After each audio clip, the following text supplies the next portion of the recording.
Hello everyone. Welcome back to our YouTube channel. In this video, I'm excited to share with you how to use a theme in WordPress. So, let's dive into it.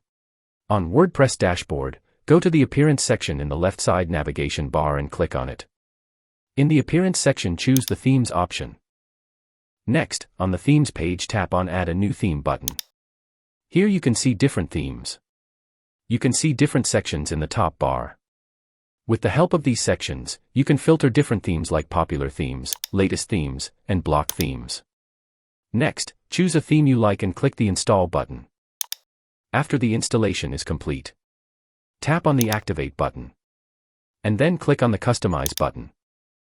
Here you can customize your website theme as you like. There you have it. This is how you can use a theme in WordPress. If you found this video helpful, don't forget to like, share, and subscribe to our YouTube channel. Thanks for watching. Till next time.